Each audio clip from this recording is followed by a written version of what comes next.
Good Sunday morning. Here's Frag Wild. He has a hard time getting. There's our sunrise with my camera looking straight at it. Rock it back,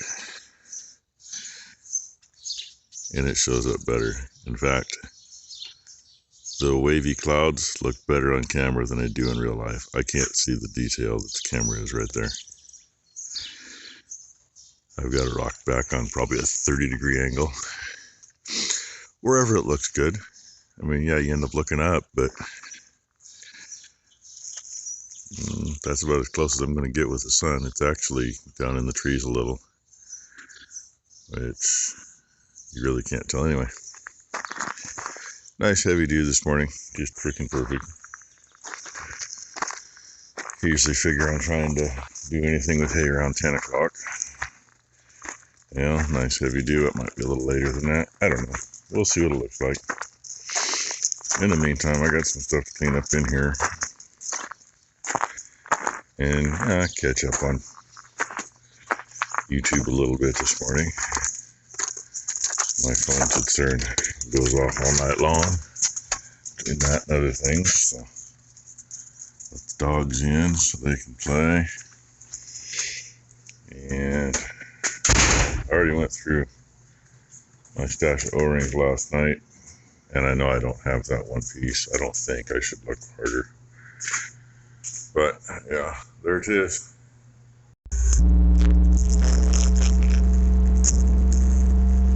Sticky. And then just got a little video of me bringing it out of the barn. It freaking stinks in here. The whole inside of that barn stinks now. I noticed there was remnants of dead rodents in there. Bigger rodents, not tiny ones. Anyway, maybe get a little video going down the hill. We'll see. I gotta get out of here first. Square Wheel Express. Gotta love it. And no, I ain't going down the hill very fast. I don't give a shit what people want to do. I mean, I'm wider than one lane on this road. And it's a narrow road, and just gotta watch out for the mailboxes, you know. But in the meantime, I might have a low tire. I know they're squares. You can feel it when they come around, and then I bottom out on the seat. But I don't go down this hill real fast because God knows you never know what the brakes are gonna do on these things. And it's got a driveline brake on it, better than nothing, but I don't want to have to use that and hopefully get out of it without going over the canyon. There, I just set it off, flipped it. Show you this way now. Looks kind of funny, no hood, no nothing. It's like I'm a bicyclist today. I can just be an asshole and take the whole freaking road, right? Flip everybody off that goes by me when they're nice enough to miss me. Okay, there she is, New Holland 1075 stack cruiser, aka balewagon, harrow bed, whatever they want to call them. Third table's up, second table's up, all to get in and clean everything up. And yeah, it'd be nice if the AC worked, the cab would be in better shape inside, but a couple of those lines there, they don't exactly connect anywhere. It's been broken out before we got it. Imagine the compressor over there is probably toast anyway. So, Mighty Perkins, same engine that's in the 3545 Massey tractor, except this is non-turboed. Before this one we had a 1048, which had a 361 Ford up front. So there was a lot of extra weight in the back. Even with this one, there's extra weight. Concrete block in the middle over the pumpkin, and there's 2 or 3 pieces of 1-inch plate right there welded to the bottom of the bed. And, you know, they put the radiator on this side, but they put the fuel tank on that side. You can't go up a hill without this tire spinning, then you can't move, so that's why the extra weight there.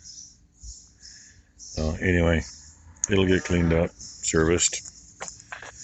We do it when we put everything away anyway, so, but we'll get it ready, we clean them up again, and grease everything again.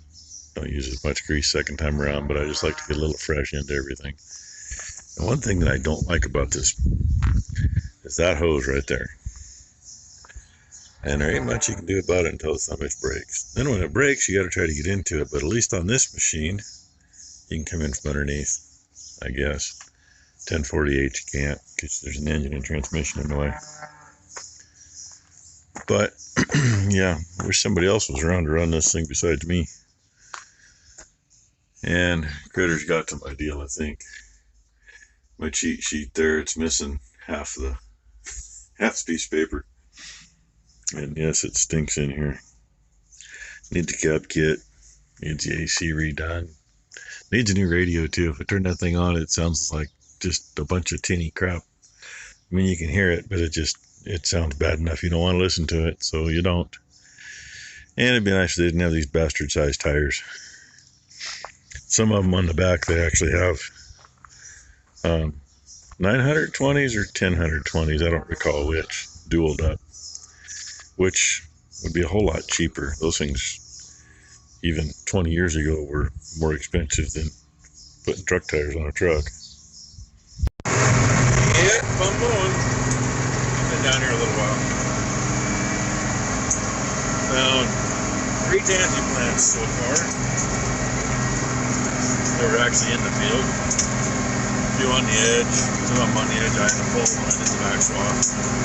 I did the back swath before I got too much done because the strip here along the bottom of the hill is actually below the level of the creek that's on the other side of those trees. And by the way, the road that goes up to the barn on the hill and the field we planted up there is right on the other side of the creek going up. This is a bunch of shit annuals over here. If you're cutting this crap right here with a simple machine, all you do is cuss. And you'd still be sitting there on probably the 3rd round cussing the annuals. Not really sure what all's in here now. There's a lot of meadow grass in here. Looks like some orchard grass. A little bit of fescue. And like I say, the shitty annuals. Those annuals stay nice and green. And there's some leaf to them. They make good feed. But you get no yield from them. And you know, I always cough when I'm videoing. What do you know?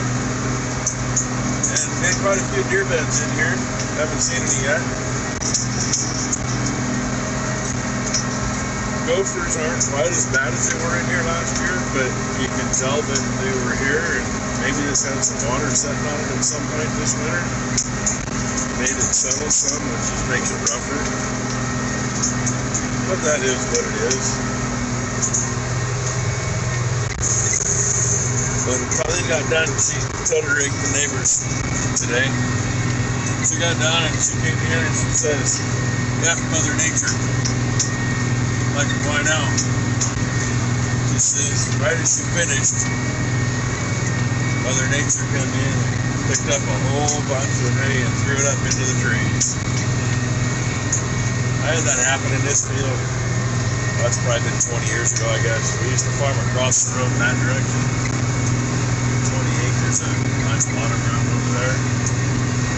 And I tell you, I was working on this. I was on, I don't know, my 6th or 7th round. And around the corner there up on top of the hump. And a whirlwind came up behind me and I saw it out of the corner of my eye. There were chunks of hay as big as me flying in the air. This ain't good. So I just ducked and covered and stopped and let it beat the hell out of me. It took it forever to get past me. It was every bit of 70 or 80 feet wide to the ground. It took all 7 windrows I had done behind me. And it took the one still in front of me. And went up and over the trees along the road. And I just sit there and watched it. Took it out into the field across the road and dumped it all right in the middle. I mean, this stuff was up there 200-300 feet in the air. All of a sudden, it just quit spinning and it just dropped. Oh, well, great. That screwed up 2 rake chops, but at least we didn't lose the material. when we got to that, we were making small bales on all this. Then when we got to the middle of that, we just stopped the baler, grabbed the pitchfork, sit there and fed the baler, put the bale wagon right behind it, drag the bales away, and shove them into the pickup on the bale wagon. I think we got like 20 bales out of the very center of that field. Extra bales. So anyway, little story for you. Mother Nature can have fun with stuff. So anyway, and I'm gonna hopefully not get stuck over here pretty soon. If I do, you'll see it. Well, so far I'm making it through this. Bunch of peat ground. Different color there. Been this way for years, even though we had it in seed crops. Watch the dust here in a minute. It's a rust-colored dust. That's just the peat. There's no critters in there. That's just what it's sucking up off the ground. And you don't want to slow down in that either. It's safe when you do. Oh, almost got her done. That's all done down there. And this field's got a little smut in it too. It doesn't start until I cross the low spot here. But almost every round pulling up this hill has had smut. And this last round, the other side, after I turned the corner and went downhill. And I don't see it. Don't see it on the plans. But wait for it. Now watch, it won't happen. And now we just got gophers. Oh, there's a little dark to it. They got black. And there's some Canadians for you. Cows will eat it. Believe it or not, Canadian thistles aren't bad for them. They're actually pretty good feed. They just got to realize they can eat it. As long as it's been beat up good. I mean, we ripped the hell out of it just now. And that'll get tedder raked. Limber it up some more, knock some sharp spots off. And they don't mind it. Especially when it's mixed in. I mean, we don't end up pushing that stuff out of the feeder later. They end up eating it. And that's one thing they do in some areas where they actually teach the cows to eat the weeds. And I'll even see how that looks like or not. But let's see, hired man buried the sprayer right back there one year. Buried the fertilizer bucket down here before. Sometimes when you come in and you see any water standing, just turn around and go home. One reason we've left this in grass instead of putting something else in it. We've had wheat down here, red clover, oats. Had one year we planted Colorado 37 oats and Timothy in here. The stuff got over 10 feet tall. So we had the first John Deere disc mower, 1327, pulled it with a 7050 Alice Chalmers, and I cut this whole field in first gear. And it was all it wanted to do it. I could stand on the fender of the tractor. I did it right over there, and I could not see over the top of the crop. Dad came down here after I was here for about 3 hours, and he's like, "What are you doing? How come you're taking so long?" And I said, "Well, take a look at how big the windrows are. Take a look at how tall it is next to the tractor." He says, "Oh."